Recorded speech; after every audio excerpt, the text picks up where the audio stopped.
ಮಹಿಳಾ ದಿನಾಚರಣೆಯು ಕೇವಲ ಸಂಭ್ರಮದ ದಿನವಲ್ಲ, ಅದು ಈ ಹಿಂದೆ ಅಬಲೆಯರೆಂದು ಕರೆಸಿಕೊಂಡವರು ಸಬಲೆಯಾಗಿ ಉತ್ತಮ ಆಡಳಿತಗಾರ್ತಿಯಾಗಿ ಹೊರಹೊಮ್ಮಿದ ಕ್ರಾಂತಿಕಾರಿ ಹಾದಿಯ ಸ್ಮರಣೆ ಅಂತ ಜಿಲ್ಲಾ ಆರೋಗ್ಯ ಶಿಕ್ಷಣಾಧಿಕಾರಿ ಶಾಂತಿ ಹೇಳಿದರು. ಪುರಸಭೆ ವತಿಯಿಂದ ಪುರಸಭಾ ಸಭಾಂಗಣದಲ್ಲಿ ಹಮ್ಮಿಕೊಂಡಿದ್ದ ವಿಶ್ವ ಮಹಿಳಾ ದಿನಾಚರಣೆ ಕಾರ್ಯಕ್ರಮ ಉದ್ಘಾಟಿಸಿ ಮಾತನಾಡಿದವರು, ಹೆಣ್ಣು ಸಂಸಾರದ ಕಣ್ಣು, ಹೆಣ್ಣೆಂದರೆ ಮನೆಯ ಬೆಳಗುವ ದೀಪ. 4 ಗೋಡೆಗೆ ಸೀಮಿತವಾಗಿದ್ದ ಹೆಣ್ಣು ಇಂದು ಕೈಯಾಡಿಸದ ಕ್ಷೇತ್ರವಿಲ್ಲ. ಎಲ್ಲ ಕ್ಷೇತ್ರದಲ್ಲೂ ಗಂಡಿಗೆ ಸಮಾನವಾಗಿ ನಿಂತಿದ್ದಾಳೆ. ತನ್ನದೇ ಚಾಪು ಮುಡಿಸಿ ತಾನು ಯಾರಿಗೂ ಕಡಿಮೆ ಇಲ್ಲ ಎನ್ನುವುದನ್ನು ಸಾಬೀತುಪಡಿಸಿದ್ದಾಳೆ ಎಂದರು. ಮಹಿಳೆಯರನ್ನ ಪೂಜಿಸ್ತಾರೆ, ಅಲ್ಲಿ ದೇವತೆಗಳು ನೆಲೆಸ್ತಾರೆ ಅಂತ. ಕೂರೋದ್ರಿಂದ ಹಿಡಿದು ನಿಲ್ಲೋದ್ರಿಂದ ಹಿಡಿದು ಕಾರ್ಯಕ್ರಮದಲ್ಲಿ ಪಾಲ್ಗೊಳ್ಳೋದ್ರಿಂದ ಹಿಡಿದು ಈ ಮನೆಗೆ ಹೋಗಿ ಸುಮ್ಮನೆ ಇರ್ತೀರ ನೀವು? ಇಲ್ಲ ತಾನೆ? ಹೋಗಿ ಸ್ಲಿಪ್ಪರ್ ಒಂದ್ ಕಡೆ, ಬ್ಯಾಗ್ ಒಂದ್ ಕಡೆ, ಕೈಕಾಲು ತೊಳೆಯೋದು, ಮತ್ತೆ ಅಡ್ಗೆ ರೂಮ್ಗೆ ಓಡೇ ಹೊಡ್ತೀರಾ. ಹೌದಾ? ನೀವು ನಿಮ್ಮನ್ನು ತೊಡಗಿಸ್ಕೊಳ್ಳುವಾಗ ಅದೇ ರೀತಿ ಇಲಾಖೆಯಲ್ಲೂ ಸಂಪೂರ್ಣವಾಗಿ ತೊಡಗಿಸ್ಕೊಳ್ಳಿ, ನಮ್ಮ ಜವಾಬ್ದಾರಿ ನಿಭಾಯಿಸುವಲ್ಲಿ. ಮತ್ತು ಇಂಥ ಕಾರ್ಯಕ್ರಮಗಳು ಅಪರೂಪ. ಒಂದು ಮೀಟಿಂಗ್ಗಳು ನಡಿಬೋದು ಬಿಟ್ಟರೆ ಕಾರ್ಯಕ್ರಮಗಳು ಅಪರೂಪ. ನಾನು ಹೇಳಿದಾಗೆ ಪುರಸಭೆಯಲ್ಲಿ ಅವರು ನಮ್ಮ ಪೌರ ಕಾರ್ಮಿಕರಿಗೆ ಒಳ್ಳೆ ಕಾರ್ಯಕ್ರಮವನ್ನು ಆಯೋಜಿಸಿದ್ದಾರೆ.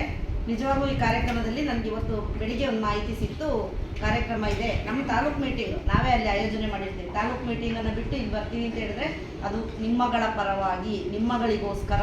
ನೀವಿಲ್ಲ ಅಂದರೆ ನಾವಿಲ್ಲ. ಇದು ಹೊಗಳಿಕೆಗೆ ಹೇಳುವ ಮಾತಲ್ಲ. ನೀವಿಲ್ಲ ಅಂದರೆ ನಮ್ಮ ಮನೆ ಹತ್ರ 2 ದಿನ ಬರಲಿಲ್ಲ ಅಂದರೆ ಗಬ್ಬನಾರಿ ಹೋಗ್ತದೆ. ನೀವು ಬಂದು ನಿಜವಾಗ್ಲೂ ಕೋವಿಡ್ ಬಂದಮೇಲೆ ನಮ್ಮ ಪೌರ ಕಾರ್ಮಿಕರಿಗೆ ಒಳ್ಳೆ ಸ್ಥಾನಮಾನಗಳು ಸಿಕ್ಕಿದೆ. ಇದು ನಿರಂತರ ಸಿಕ್ಕಲಿ. ಇದೇ ಕಾನ್ಸ್ಟಿಟ್ಯೂಷನ್ ಹೇಳಿದ್ದು, ಇದೇ ಸಂವಿಧಾನದಲ್ಲಿ ಬದಲಾವಣೆ ಆಗಬೇಕು.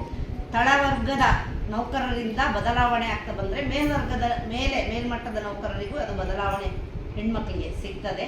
ಅದು ಇಲ್ಲಿ ನಮ್ಮ ಆಶಾ ಕಾರ್ಯಕರ್ತರಿದ್ದಾರೆ, ಅಂಗನವಾಡಿ ಕಾರ್ಯಕರ್ತರಿದ್ದಾರೆ, ಇಲ್ಲಿಯ ನೌಕರರಿದ್ದಾರೆ, ಎಲ್ಲ ಮಹಿಳಾ ಸಿಬ್ಬಂದಿಯವರು.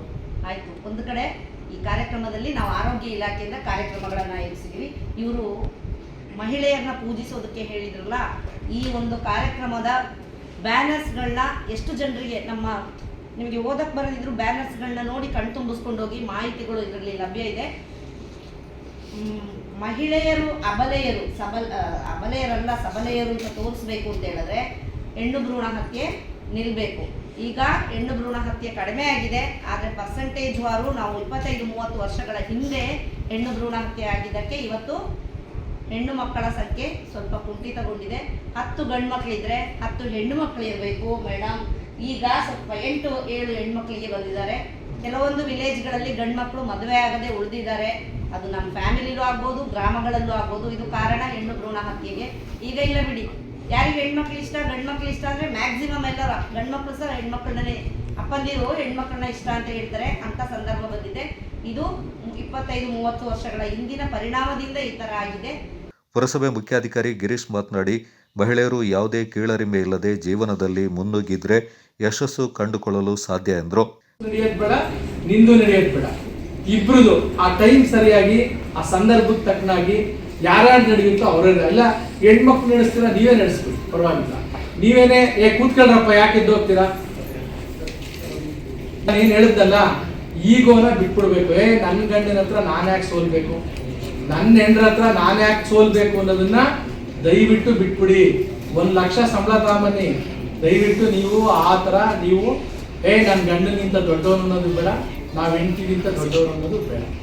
ಇದೊಂದು ಆದರೆ ದಯವಿಟ್ಟು ಎಲ್ಲ ಸಂಸಾರಗಳು ಚೆನ್ನಾಗಿರ್ತವೆ ಅಂತ ಹೇಳಿ ನನ್ನ ಭಾವನೆ. ಆಮೇಲೆ ಹೆಣ್ಮಕ್ಳಿಗೆ ಗಂಡ ಸಪೋರ್ಟ್ ಇದ್ದಾನೆ ಅಂದರೆ ಆರೋಗ್ಯ ಅಲ್ಲ, ಎಲ್ಲ ಸೂಪರ್ ಆಗಿಬಿಡ್ತಾರೆ ಹೆಣ್ಮಕ್ಳು. ಅಷ್ಟು ಶಕ್ತಿ ಬಂದ್ಬಿಡುತ್ತೆ ಅವ್ರಿಗೆ. ಆ ರೀತಿಯಾಗಿ ಇವತ್ತು ನಾವೆಲ್ಲ ತಮ್ಮ ಜೊತೆಗೆ ಹೇಳ್ತಾ ಇದ್ದೇನೆ. ಆಮೇಲೆ ಹೆಣ್ಮಕ್ಳಿಗೆ ಸಾಕಷ್ಟು ಕಾನೂನುಗಳಿದಾವೆ. ಹೆಣ್ಮಕ್ಳು ರಕ್ಷಣೆ ಮಾಡಲಿಕ್ಕೆ ತುಂಬಾ ಕಾನೂನುಗಳಿದಾವೆ, ಆದರೆ ಗಂಡು ಮಕ್ಳಿಗೆ ಕಾನೂನುಗಳಲ್ಲಿ ಕಡಿಮೆ ಇದಾವೆ. ದಯವಿಟ್ಟು ಹೆಣ್ಮಕ್ಳು ಕೂಡ ಇದನ್ನ ಅರ್ಥ ಮಾಡ್ಕೊಳ್ಳಿ. ಗಂಡು ಮಕ್ಳಿಗೆ ದಯವಿಟ್ಟು ಕಾನೂನಿನಲ್ಲಿ ಕಡಿಮೆ ಇರೋದ್ರಿಂದ ಅನಾವಶ್ಯಕವಾಗಿ ಸಣ್ಣ ಪುಟ್ಟ ವಿಚಾರಗಳಿಗೋಸ್ಕರವಾಗಿ ಕಾನೂನನ್ನು ಬಳಸ್ತಕ್ಕಂಥದ್ದು ದಯವಿಟ್ಟು ಮಾಡಬಾರದು ಅಂತೇಳಿ ಮಾನ್ಯ ಹೆಣ್ಮಕ್ಳಲ್ಲಿ ನಾನು ಮನವಿ ಮಾಡ್ತೀನಿ. ನಿಮಗೆ ತುಂಬ ಕಾನೂನಿದೆ, ನಿಮ್ಮನ್ನು ನಾವು ಮಾತಾಡ್ಸಂಗಿಲ್ಲ.